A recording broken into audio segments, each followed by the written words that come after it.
Bonjour à tous, bienvenue dans ce nouveau webinaire Credo Lending. Nous sommes ravis, heureux aujourd'hui de vous parler de ce beau projet porté par l'Université catholique de l'Ouest, l'UCO. On va évidemment en connaître beaucoup sur cette université avec ce beau projet dans le cadre de ses 150 ans. Tenez-vous bien, 150 ans d'histoire et donc la rénovation de ce palais universitaire situé sur le campus d'Angers et l'occasion de vous proposer de donner du sens à votre épargne à travers le cofinancement de ce projet. Et donc, je suis heureux aujourd'hui d'avoir à mes côtés Bruno Georges, qui est le directeur du mécénat de l'Université catholique de l'Ouest, qui va nous présenter en l'espace de 30 minutes et nous embarquer dans ce magnifique projet. Bonjour Bruno. Bonjour Edouard, bonjour à tous, très heureux de vous rejoindre et en quelques minutes de vous présenter l'UCO, et j'aurai à cœur d'essayer de vous partager la conviction qui est la nôtre, à savoir qu'au travers de la question de l'éducation, on peut changer le monde, on peut changer la société et faire en sorte que tous ces beaux projets se développent au service du bien commun. Voilà, donc très heureux d'être avec vous aujourd'hui pour vous présenter l'Université catholique de l'Ouest qui, en effet, en cette année universitaire 2025-2026, fête ses 150 ans et, à cette occasion, a décidé de lancer la rénovation de son palais universitaire, qui est le bâtiment le plus ancien, qui a lui-même 150 ans, et qui nécessite un ravalement complet dont j'aurai à cœur de vous parler. Mais d'abord, l'Université catholique de l'Ouest, qui sommes-nous et que faisons-nous? Notre recteur, Laurent Péridi, a à cœur de présenter l'UCO comme une institution, bien sûr, universelle par sa catholicité, particulière par son enracinement local. Nous reviendrons sur ces aspects territoriaux très forts, qui forment donc depuis plus de 150 ans des jeunes, donc des esprits libres et ouverts sur le monde, capables d'un agir éthique, justement pour construire et servir demain cette société et plus largement le monde qui est le nôtre. Nous sommes convaincus que l'Université catholique est donc une voie pour l'avenir de notre pays, l'avenir de notre société, l'avenir de notre monde. La question de l'éducation, elle est vraiment pour nous importante dans la mesure où nous avons la conviction que c'est une réponse quelque part aux profondes mutations qui bouleversent nos sociétés.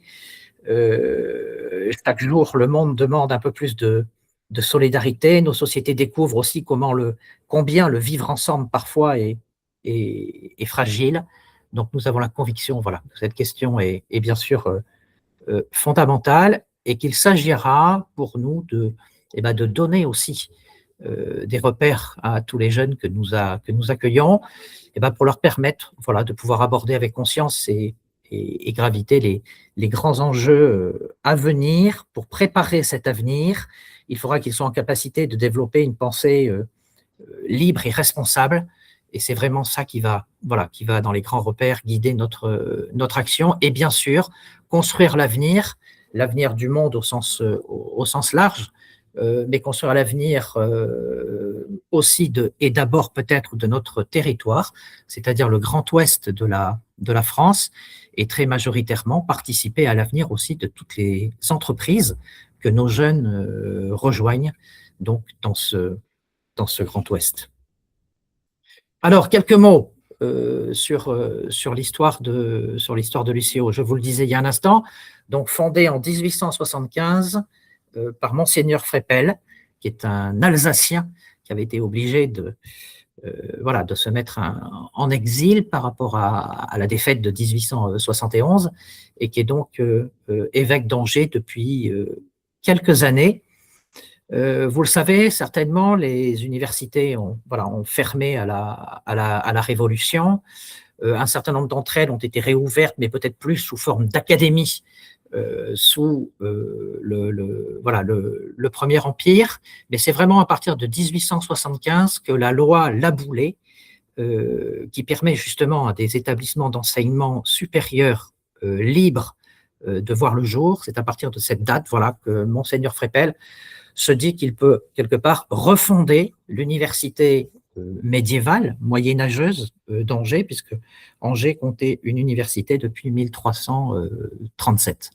Voilà, donc cette fenêtre de tir de création d'établissements libres, elle dure 2 ans. Monseigneur Frépel est le premier à prendre cette fenêtre de tir, et dans la foulée seront créés ce qu'on appelle les 5 cathos, donc la catho de Lille, la catho de Paris, la catho de Lyon, la catho de Toulouse et la catho d'Angers, puisque c'est notre premier nom.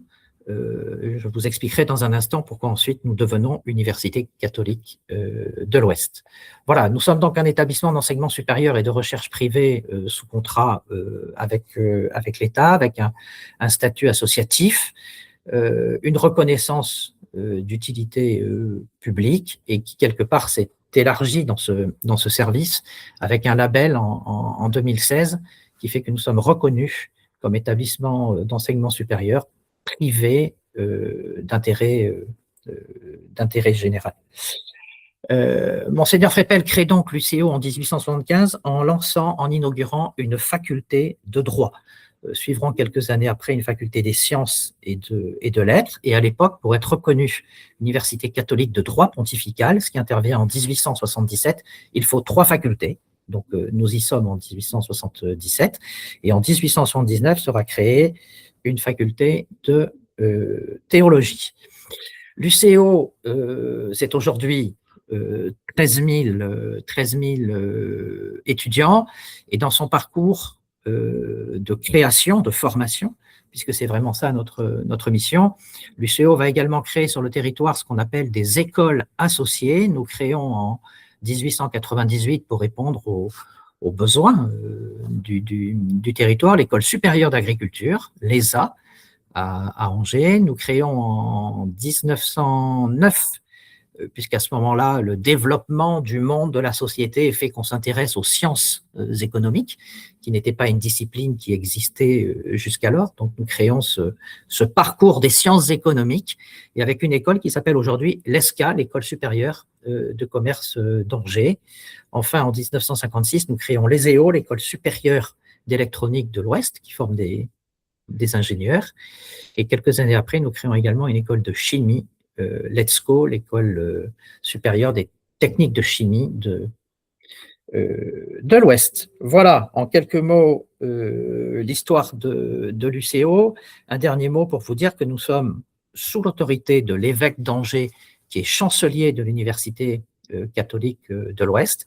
Et dans un instant, quand je vais aborder notre développement territorial, considérant la totalité de la région Grand Ouest, Bretagne, Pays de la Loire et anciennement Poitou-Charentes, nous sommes placés sous l'autorité de la diète, ce que nous appelons la diète des évêques de l'Ouest, voilà, sous la tutelle desquels nous agissons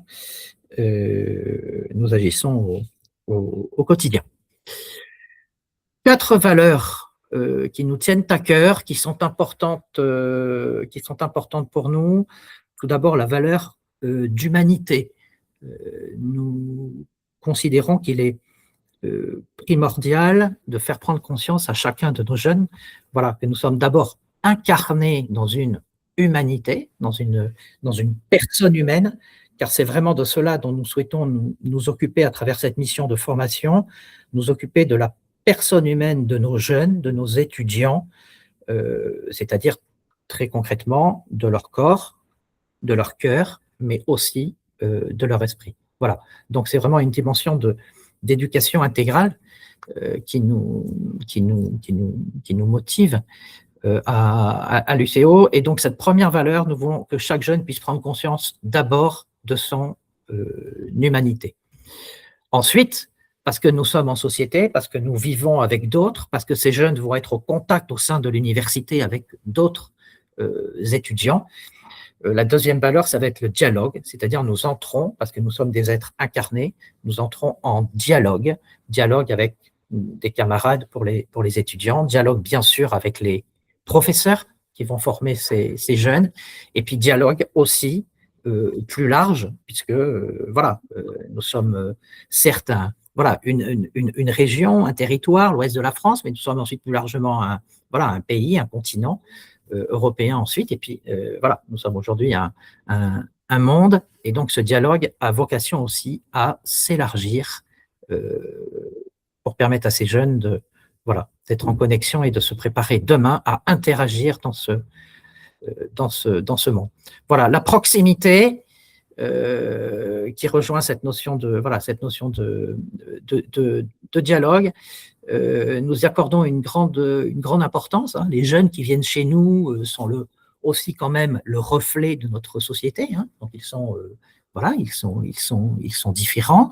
Il n'y a pas non plus besoin de son certificat de baptême pour venir à l'UCO. Hein. Nous sommes ouverts à tous, universels, c'est ce que veut dire le mot catholique. Mais ces jeunes, il va falloir dans cette proximité, voilà, quelque part leur apprendre à tirer leur attention sur ces notions d'écoute, voilà, de parcours, d'attention à l'autre. C'est quelque chose qui est extrêmement important. Voilà pourquoi c'est l'une de nos quatre valeurs. Et puis enfin la dernière, la liberté, parce que nous sommes là, je le disais il y a un instant, pour former des êtres libres et responsables.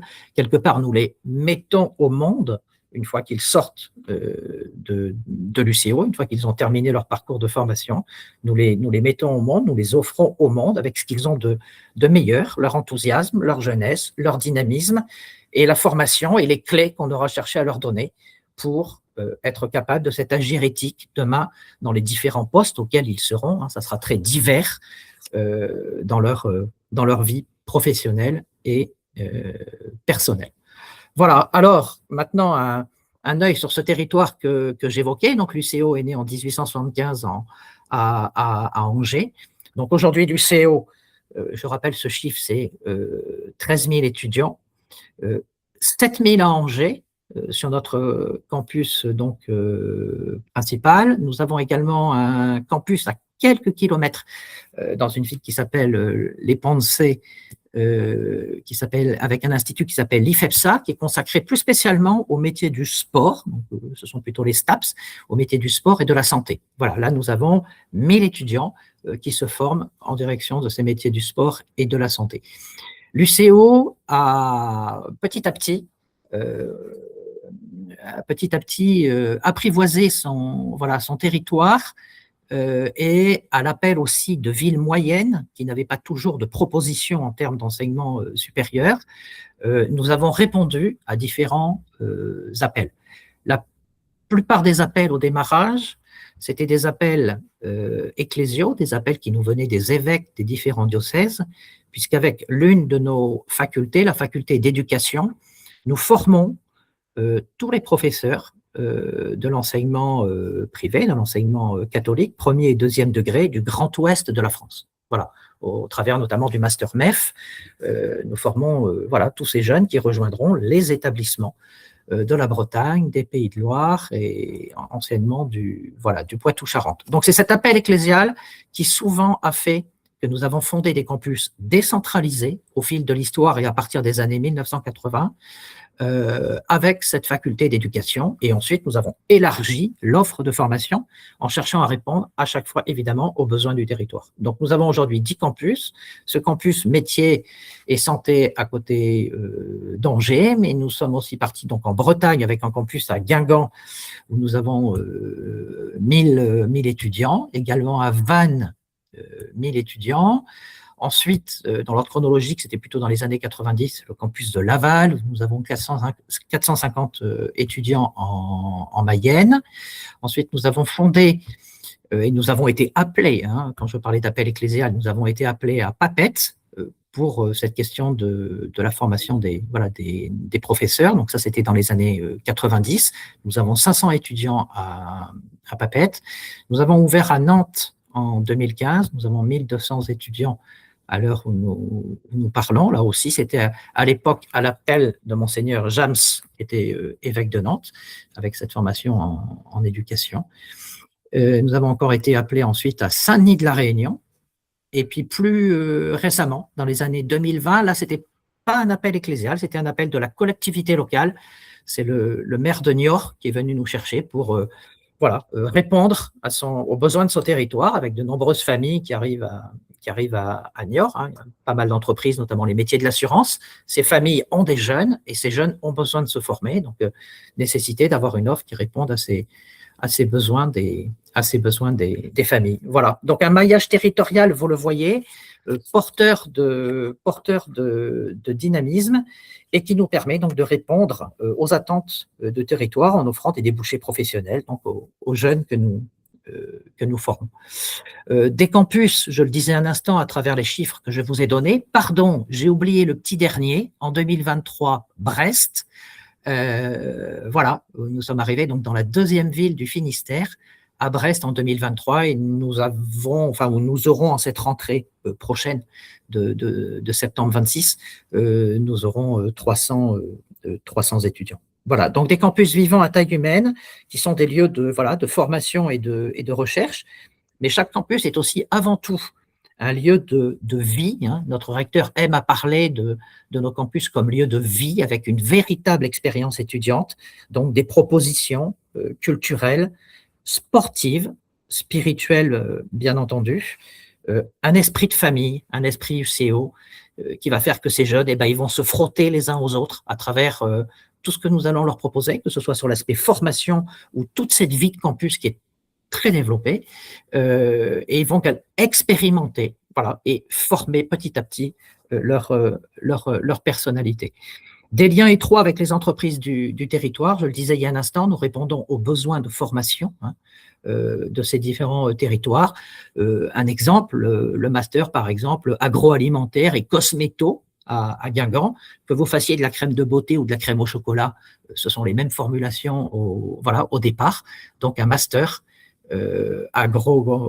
agri à Guingamp pour répondre aux besoins du territoire, ou un master tourisme à Vannes. Je ne vous apprends rien en vous disant que l'écosystème morbihanais fait que la question du tourisme, la question du sport, de la santé, ce sont des choses qui vont être importantes. Un master innovation, entreprises et sociétés à Laval, là aussi une présence des entreprises familiales, des ETI dans ce bassin très riche de la Mayenne.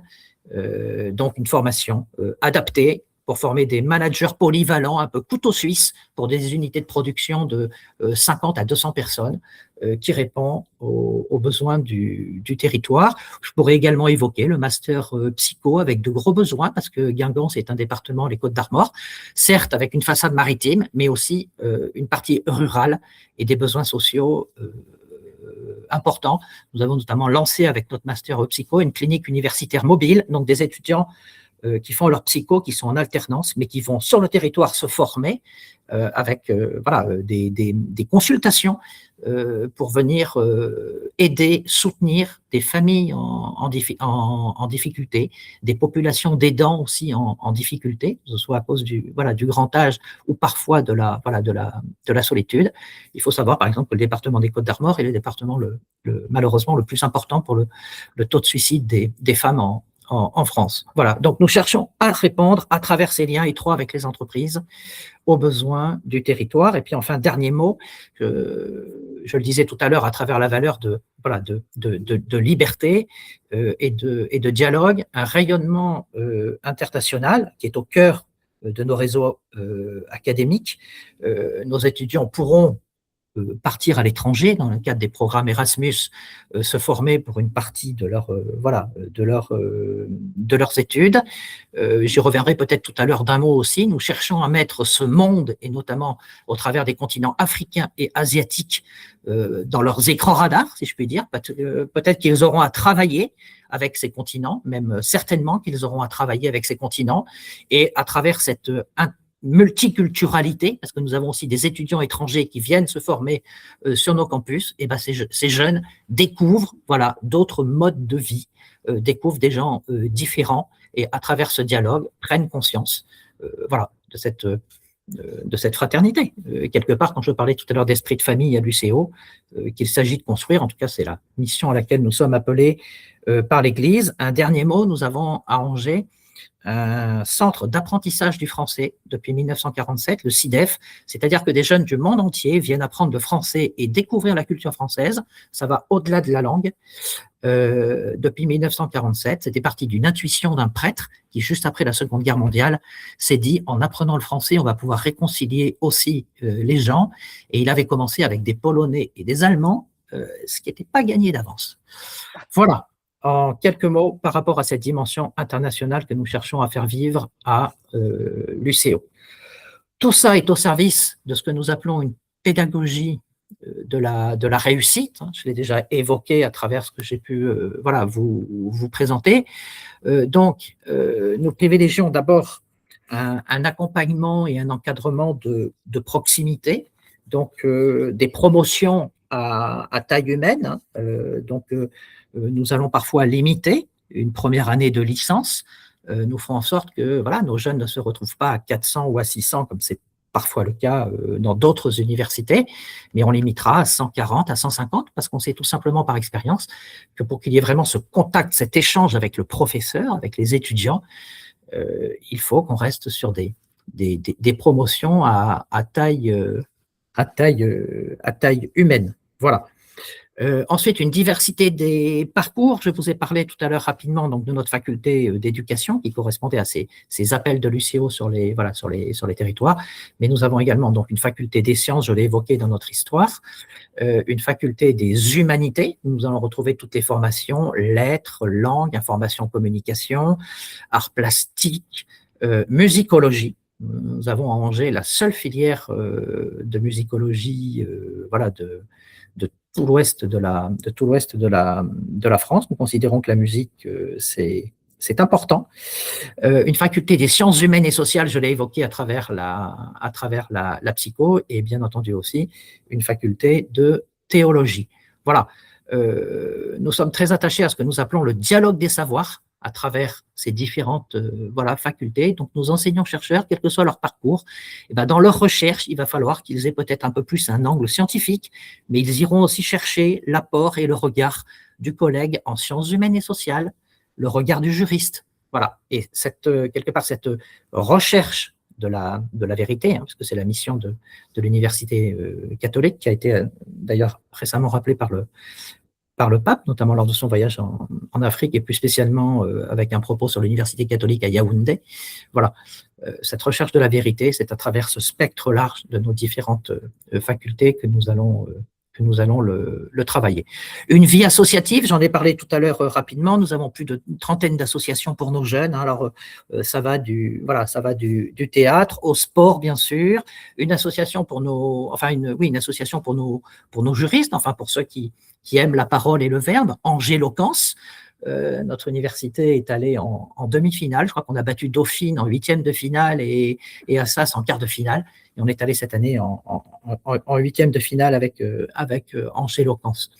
Voilà, une volonté aussi de faire face aux réalités de notre monde. On a aussi à cœur de dire souvent que l'UCO, c'est l'école du réel.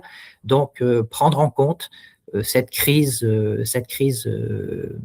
climatique, mais au travers d'une écologie intégrale, donc faire réfléchir nos jeunes à partir de Laudato Si, notamment. Une formation qui se veut aussi plus large pour une ouverture des esprits.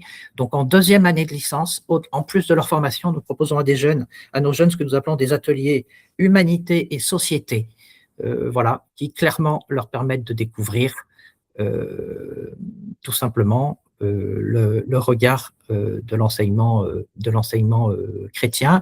Nous avons notamment une proposition plus axée sur l'éthique avec un module de 36 heures pour nos jeunes qui veulent se former au discernement éthique et prendre un peu plus conscience au-delà de l'éducation intégrale que j'ai évoquée tout à l'heure à travers ces trois dimensions, corps, cœur, esprit, voilà, de la réflexion et de la façon d'ajuster sa réflexion et donc, in fine, sa décision par rapport à ces trois dimensions de leur personne humaine. L'ouverture internationale, je l'ai déjà largement évoqué. Dernier point, je reviens par rapport à l'entreprise. Nous attachons une grande importance, évidemment, à la professionnalisation de ces jeunes. Donc, les stages dès la première année de licence, même si c'est un stage court, 3 semaines, 1 mois, mais stages obligatoires. Des stages qui montent en puissance, ensuite qui vont pouvoir s'épanouir en master ou même pour certaines formations dès la L3 avec des propositions que nous travaillons en direction de l'alternance pour très vite rentrer dans ce dialogue et cette réalité avec l'entreprise tout en terminant sa formation. Voilà. Également un certificat étudiant-entrepreneur que certains de nos jeunes, c'est une proposition que nous leur faisons, peuvent suivre. Là, c'est un projet tutoré par des chefs d'entreprise, un projet de 6 mois qui leur permet d'expérimenter le parcours d'un chef d'entreprise à travers la création d'une entreprise, que ce soit celle du copain ou le projet que certains jeunes peuvent peut-être déjà avoir. Voilà, en quelques mots, la pédagogie de la réussite à l'UCO. Quelques chiffres pour commencer un petit peu à refermer notre propos. Nous avons ouvert cette année, à la rentrée dernière, 15 nouvelles formations, dont plusieurs masters. Je vous ai dit tout à l'heure que l'UCO avait été fondée avec une faculté de droit. Pour différentes raisons, cette faculté avait fermé en 1969. Nous avons réouvert le droit en 2015. La faculté droit, économie, gestion, sciences politiques compte aujourd'hui 1700 étudiants à l'UCO et nous avons eu la joie donc de pouvoir ouvrir le master droit privé, droit public et le master Sciences Po. 170 parcours de formation, 13 000 étudiants, je vous en ai parlé. Nous avons connu ces dernières années un gros développement à travers la fondation des campus que j'ai évoqués, Nantes, Niort, Brest, La Réunion, notamment, donc un développement très important de formation, ce qui fait que 50% de nos étudiants à l'heure actuelle, 50% des étudiants sont dans des formations qui n'existaient pas il y a encore quelques années. Un petit focus sur la dimension peut-être sociale aussi de l'UCO à laquelle nous sommes très attachés. 38% d'étudiants boursiers. Ce chiffre est important et on va y venir par rapport aux scolarités, au coût des scolarités. 5 tarifs qui sont proposés pour s'adapter au quotient familial des familles. Juste une équidistance. Une année de licence, ça peut aller de 2 900 € à un peu plus de 6 500, de façon à permettre à tout le monde de pouvoir venir à l'UCO. 5% d'étudiants en situation de handicap, ce chiffre est important. La moyenne dans l'enseignement supérieur français, c'est 1,8. Donc, nous sommes très fiers et très heureux de pouvoir accueillir à travers ces jeunes cette fragilité et ça nous permet aussi de permettre à tous nos étudiants quelque part d'expérimenter cette fragilité, cette humanité et donc cette fraternité. Nous avons mis notamment en place et nous avons développé tout un système d'étudiants aidants qui viennent donc aider les étudiants les plus en difficulté. Nous avions cette année près de 700 étudiants en situation de handicap. Donc, à la fois, ça nécessite des moyens importants. J'ajoute simplement que nous ne touchons aucune subvention pour cela et que nous ne le faisons pas non plus, évidemment, porter sur le coût des scolarités en direction des familles. Donc, c'est vraiment l'établissement qui, sur ses fonds propres, sur son mécénat, cherche à faire du mieux possible pour rendre possible cet écosystème. Et a priori, ça ne fonctionne pas trop mal puisque le bouche à oreille fait que nous accueillons de plus en plus de jeunes et encore une fois, nous en sommes très heureux. Voilà, un taux d'insertion professionnelle de 85% pour nos diplômés de master ou de licence pro qui trouvent un emploi en général, vraiment dans les mois, enfin en tout cas en moins de 6 mois quand ils sortent de chez nous.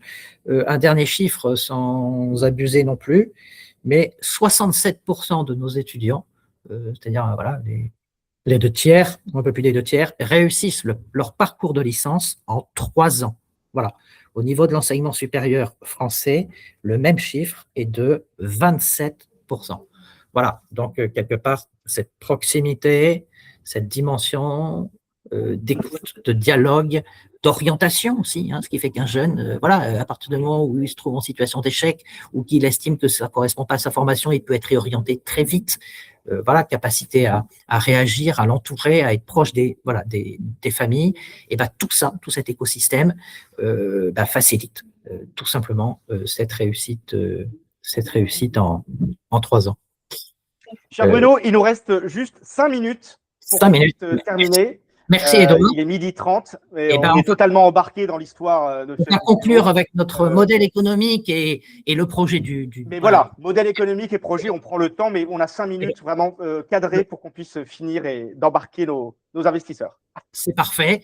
Donc notre modèle économique assez simple. Hein. Un étudiant en France qui fait des études supérieures, ça coûte à nos impôts 11 000 € en moyenne par étudiant. Voilà. À l'UCO, ce coût est de 5 400, 5 500 € annuellement et se décompose de la façon suivante.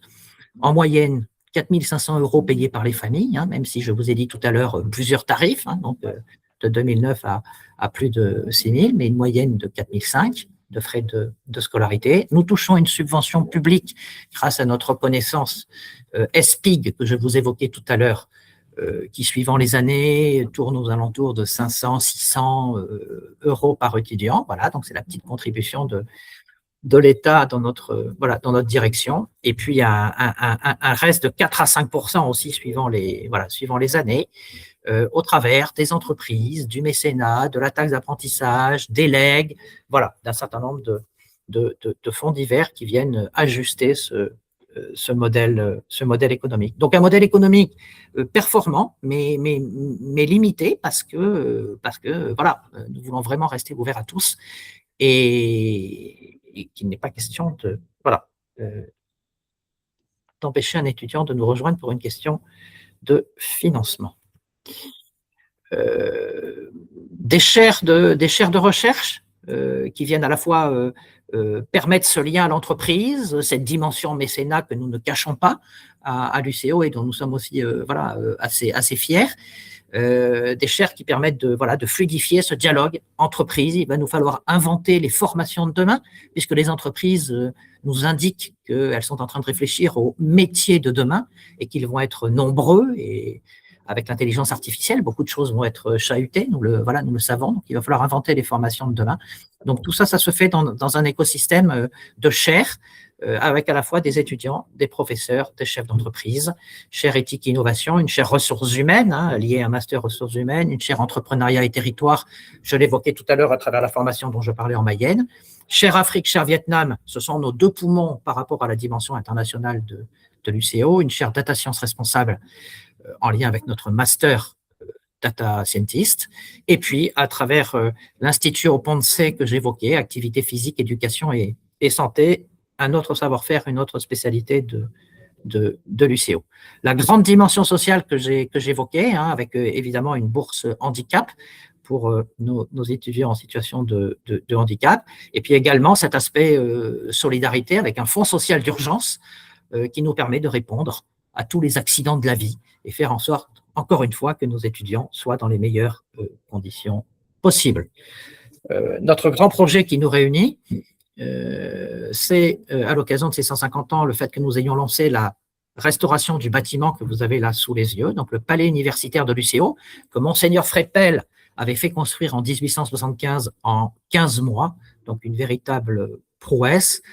Ce bâtiment, de loin, peut paraître en bon état, voilà, mais de près, il faut vraiment qu'on entreprenne cette rénovation. Donc, quoi de mieux que cette période des 150 ans, à la fois par respect pour tous ceux qui nous ont précédés, et puis également par respect pour nos successeurs. Si nous n'entreprenons pas ce grand chantier à l'occasion des 150 ans, quelque part, on pourrait le regretter. Voilà. Et on pourrait même nous le reprocher. Donc, on a vraiment décidé de se lancer dans ce projet en termes de rayonnement, de visibilité. Je crois que c'est important. On doit se donner à voir et quelque part, être fier de ce que nous faisons au service des jeunes et des familles notre territoire.